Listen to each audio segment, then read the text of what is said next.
今天是大年初一的晚上9点12分，跟大家拜个不算早也不算晚的年拜年。之所以会录这一集呢，其实我最主要是要谈，因为我现在人在宜兰嘛，那各位如果去查这个，衣服有点皱，如果各位去查有关于宜兰的这个过年的习俗的话呢，一定会查到一个名词叫做平安粥。哪一个平安嘛？平安，祈求平安的粥。那粥呢？台湾的粥跟香港的粥不一样，香港的粥可能就是煮的比较稠嘛，那鱼生粥啊什么的那个有他把那个米几乎都把它煮的像都已经化掉了一样。可是，在台湾呢，我们的粥基本上那个米基本上都还在的，一粒一粒的这样子。我这有另外一个也是在题外话一下就是说，各位有没有想过豆浆我们当然知道都是用豆子嘛，黄豆去泡水，然后把它打散了之后呢，再去煮，然后再加水下去煮。其实豆浆就是把黄豆磨碎，加水去煮，然后最后再加糖。如果人是吃甜的话，那米浆的话，理论上应该也是这样子啊。因为我们看到的黄豆既然这样可以做，米当然也可以这样做啊。米只要煮熟了之后，跟粥一样嘛，你把它滚到烂的，那就理论上就会像香港的那种鱼生粥一样，那个粥粒几乎看不到，就整个这样稠白白的这样。可是我们喝的米浆怎么跟豆浆的颜色是就是煮的方法是一样的，为什么米浆会变成黄褐色，然后豆浆呢就是单纯的白色？为什么？那是因为我们喝的米浆呢，并不是真正的米浆，因为真正的米浆其实不会那么的好喝。虽然它还是很营养啦，其实在比较早的年代的时候，这种米浆呢，其实是拿来甚至可以取代这个母乳，可以拿来帮小朋友增加他的这个增加他的抵抗力啊，或者是说未来的这种的生长的一些营养素等等的。等一下哈，我来帮我看。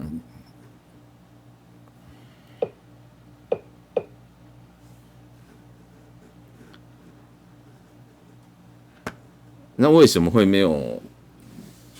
为什么我们现在喝的米浆，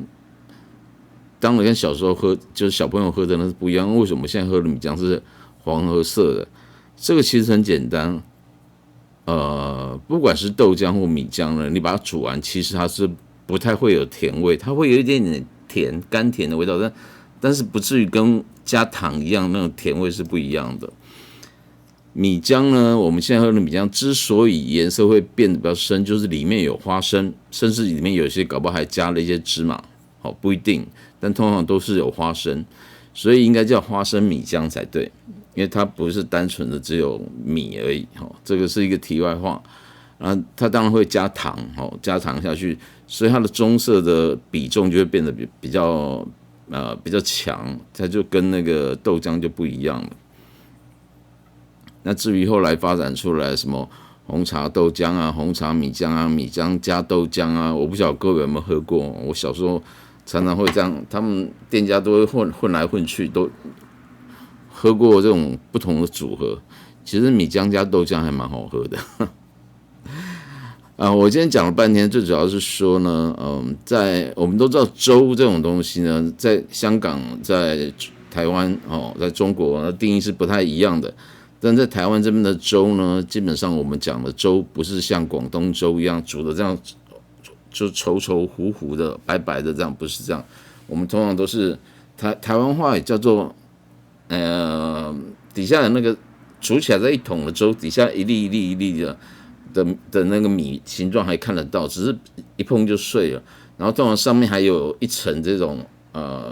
类似那种浊酒那样子的不透明的颜色的，但是又没有那么浓的一个的液体。台湾话叫做，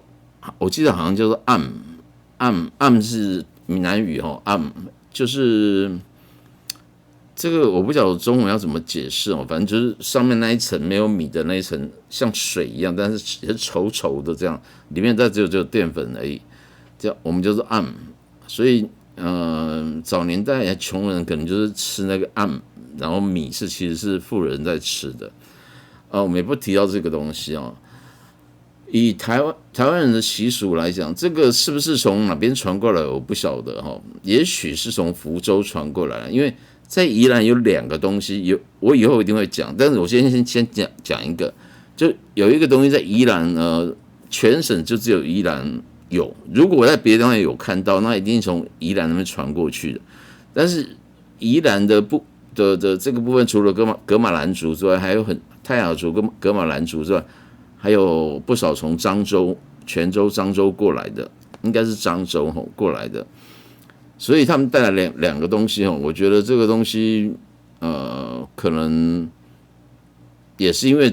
他们带过来，所以在宜兰这边有发展。一个就是所谓的平安粥的概念，我刚刚讲平安粥，我等一下再解释什么叫平安粥。第二个是所谓的红露酒甚至有人简称叫做台湾的红酒，但是那个红酒字是一样，但是意思是不一样。至于什么叫做红露酒，什么叫台湾红酒，这个以后我再解释，因为它是一个非常有趣的一种酒种。之前有日本酒造的老板来，有4个人来吧，我当时还特别去买了这个做红露酒的一些材料给他们看，因为它的制作方法跟清酒是有点类似的。我不期待说他们会去做什么制作，就对，因为他们一定没有看过这个东西。我纯粹只是给他们看说，台湾有一些不一样的东西。所以，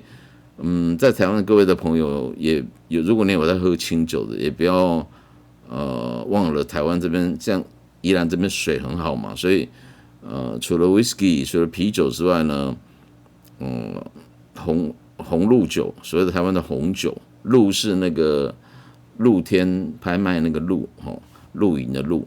红露酒。然后第3个最后一个就是平安粥。平安粥呢，就是顾名思义要吃平安的嘛，而且在宜兰这边呢，通常就是在初1开始，有供奉到初10、初15的，但是大部分都是初1到初5左右，这5天的时间的早上到，反正从庙开门6点开始呢，到下午的5点或6点左右，它就会有一桶一桶的粥上来。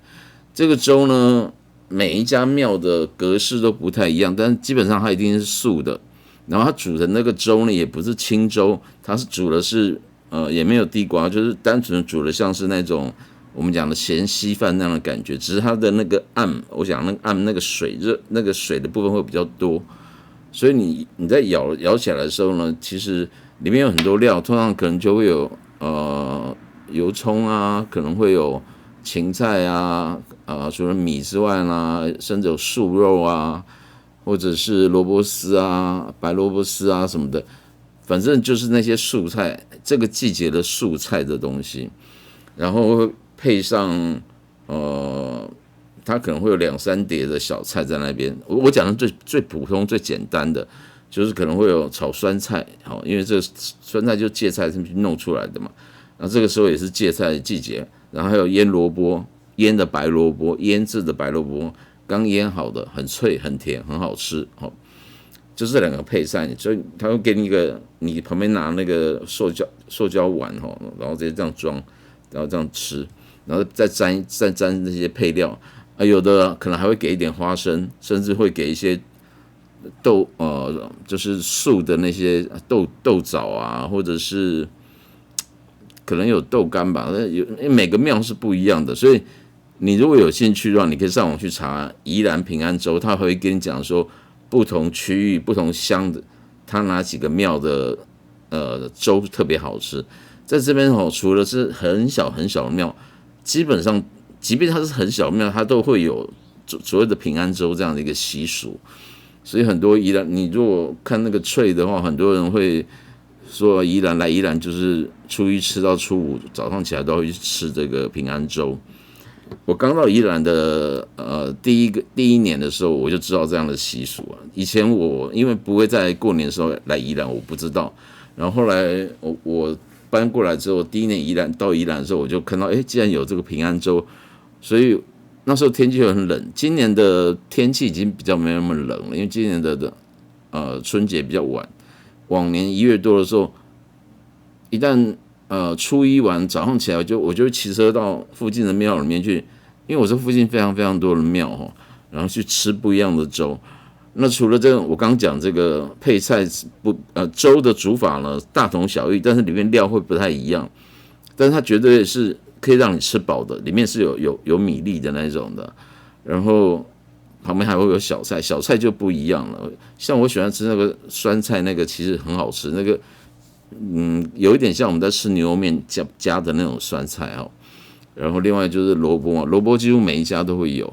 然后我今天还有吃到有一家的庙呢，它里面是还有不是里面了，它额外还有花生，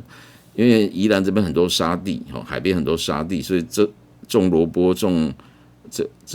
花生其实都是很适合的，都是季节性的东西。其实这样吃呢，到后来演变成一个习俗，就是除了吃一个平安，去那边拜拜天香火钱。拜拜，祈求今年初一开始，不是在抢头香，就是去拜拜吃平安粥。早上6点开始。另外一个习俗就是说，后来各个庙开始有一点，用争奇斗艳来讲不太好，但是它就是一种，有一点像在，就是服务香客的那种感觉哦。其实你要投钱也可以，不投钱也可以。但是大部分人就是拜拜都会加个100块，加个200块，祈求今年顺利平安嘛，然后点个香，然后再吃平安粥。那平安粥它会一直源源不绝一直上哦，它并不是说我今天只有煮1桶而已，你其实它通常都2桶3桶这样一直上，反正快要吃完它就再补1桶过来。所以这个对宜兰的庙来讲，是每年初一到初五的平安粥呢是很大的工程，后面都有很多人在协助。小菜一样也是一直补上来，然后这边也是垃圾分也都做得很好。我去年就吃了3间庙的平安粥，每一间庙都吃2碗，所以我那没有说吃，我当然是稍微盛小碗一点啦，但是因为我想要吃各个庙不一样的味道嘛，就像我刚提到的说，它可能会有粥本体就不一样，不然的话就是它的料配的料也会不太一样。然后第3个呢是有些庙不是所有的庙都会有些庙是通常都还会有甜的东西哈，但是有的庙是以汤圆为主，就是用那个红糖去煮的那个汤圆，红白汤圆热的，这些东西都热的，让你吃个这样暖暖的，有一点咸的，再吃一碗甜的。然后或者是有的庙是煮那个金枣茶，宜兰的名产金桔或者讲金枣的那种甜茶，所以你也可以吃完后再喝一杯那个茶。那这些东西都是一种仪式感，或是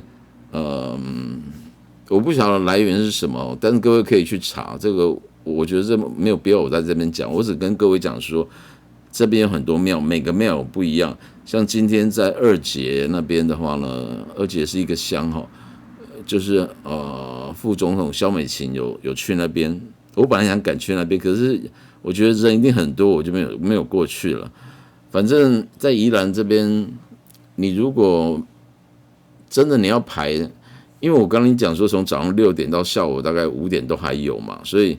真的要吃，你真的可以初一吃到初五啊。然后听说某些地方的那个料还特别的好，上网去查就知道了。查宜兰平安粥，10大平安粥，各个乡镇的平安粥，类似像这样的关键字。其实呢，我要做一个简单的结论，就是说吃平安粥这个，我在去年前年吃到的时候，前年刚搬过来的时候，我会觉得很有趣。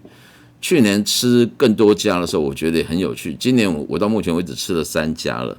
昨天吃1家，今天吃2家。可是这个会让我想到一个我小时候的经验哈，因为我是半个客家半个闽南人哈，那所以小时候宜兰这边的像米粉羹啊，这边叫扁食啊，我们通常在花莲就叫扁食，没有人叫馄饨的，所以各位如果去花莲会知道什么异乡扁食、花莲扁食，我们叫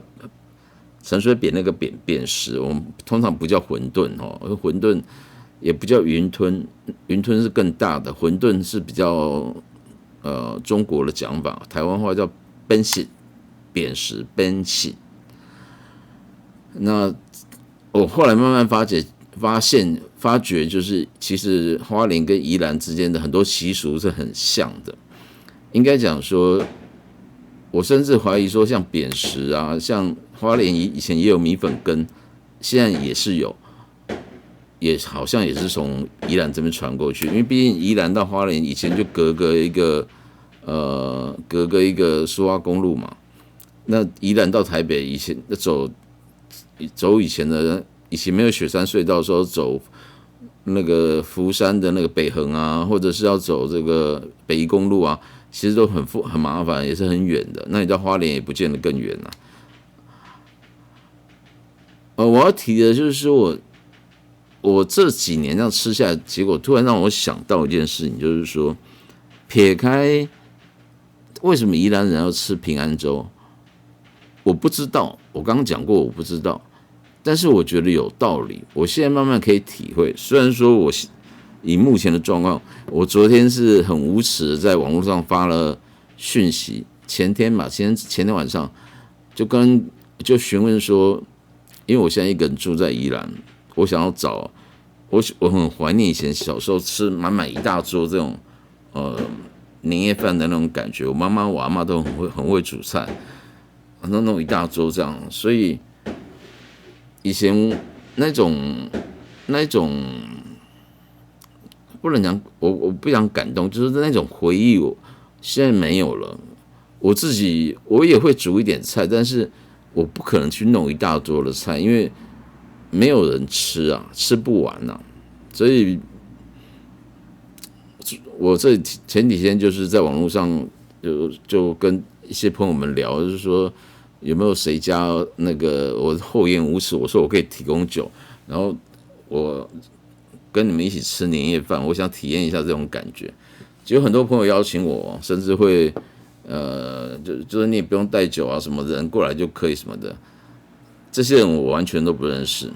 最后我选了一个朋友，因为他很早跟我联络，我跟他一起，他们是包了一间餐厅，不是包啦，他们是在一个餐厅里面。有包了一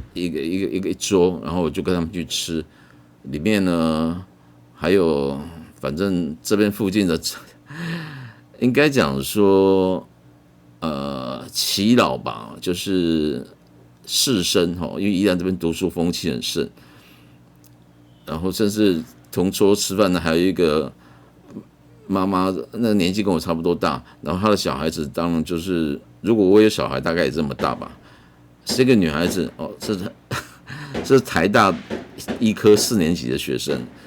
而且听说她当时考试的时候是满分考进去的。我就跟那妹妹讲说啊，这个妹妹你要多加油，到时候我年纪再更大一点，然后搞不好找你看病。我希望她不要去做医美啊，因为很多人现在在做医美，反而基层的这种医生就缺少嘛。她爸爸也是觉得这样不好，而觉得说。医生要服务那个不是只有自己啊，算了，这个我不讲对错了，而是目前为止基层的医生真的比较少，然后大家也都知道医美比较可以赚钱了。那回过头来讲，就是说，即便我昨天是去跟人家一起吃饭，还是吃大餐，那大餐呢里面很多料都有哈，反正有名的菜都是有，所以也是吃得很饱。后来我还跟另外一个朋友约好，吃完饭之后我还去跟他一起去酒吧喝酒，所以都是完全不认识，就昨天晚上才认识，然后就是大家就是怎么讲呢？反正有餐有酒，合在一起很好；没有合在一起，你也可以很快就可以和乐融融打成一片。然后在此我又认识了一些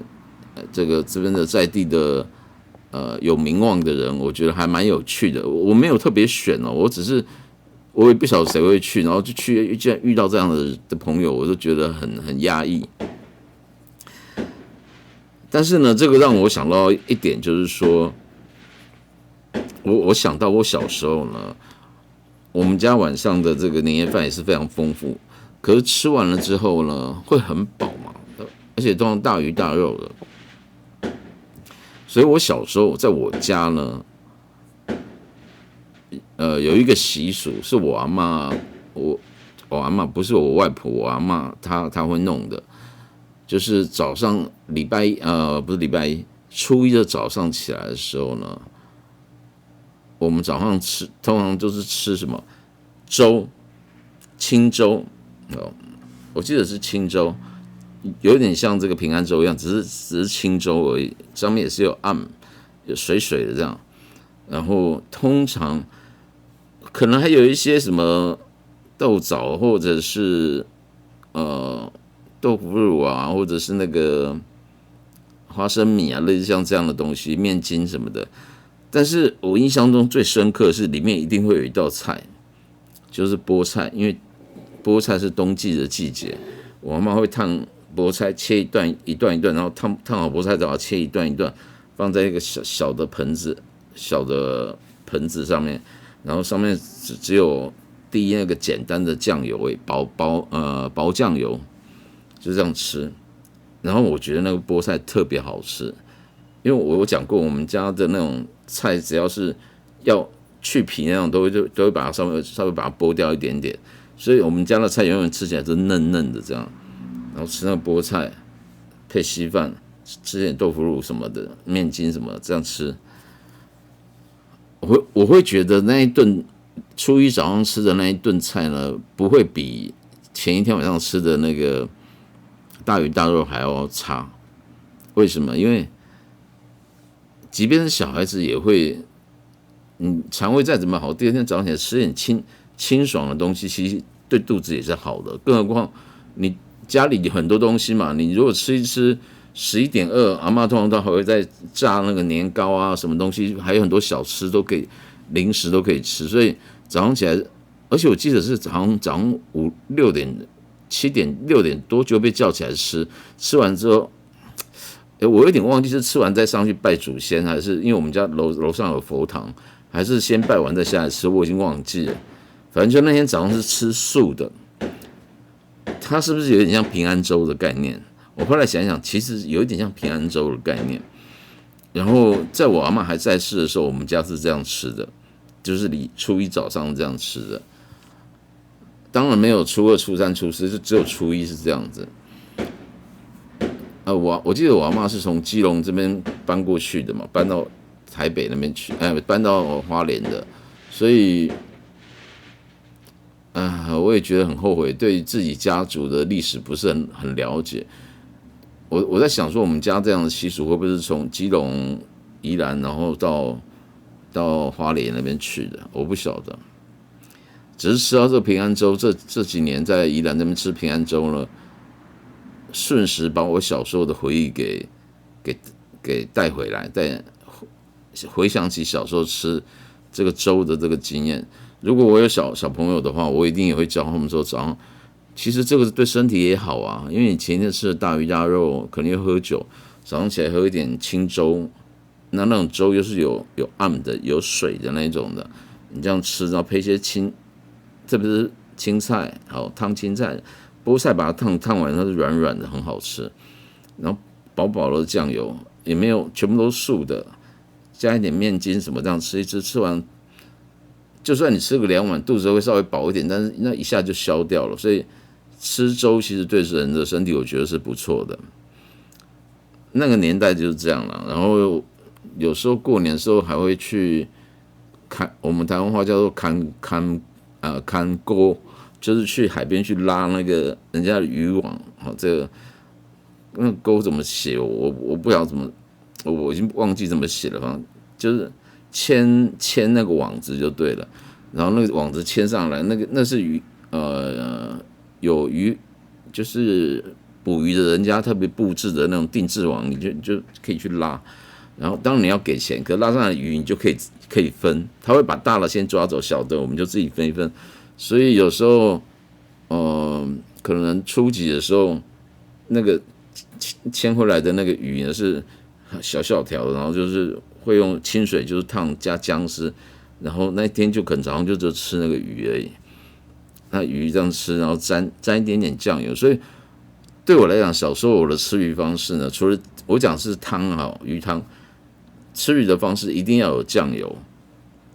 为什么？因为我们家小时候就是这样啊，就是煮好清汤之后呢，加姜丝煮清汤之后呢，那个汤很鲜，但是我们把鱼捞出来，前面有个盘子，然后这边有一碟酱油，就会把那鱼这样剥下来，沾那个酱油，鱼肉沾酱油这样吃，然后再喝一点汤。然后因为你拉上来各种不同的鱼，所以你就可以吃到不同的鱼的那种感觉。小时候的过年比较有趣啊，真的就是会有很多活动。看钩这个不见得是，就是牵渔网这个不见得每年都会有。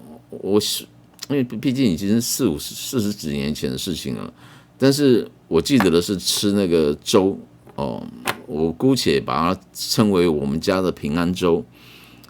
然后现在到宜兰来了，又吃到这个平安粥，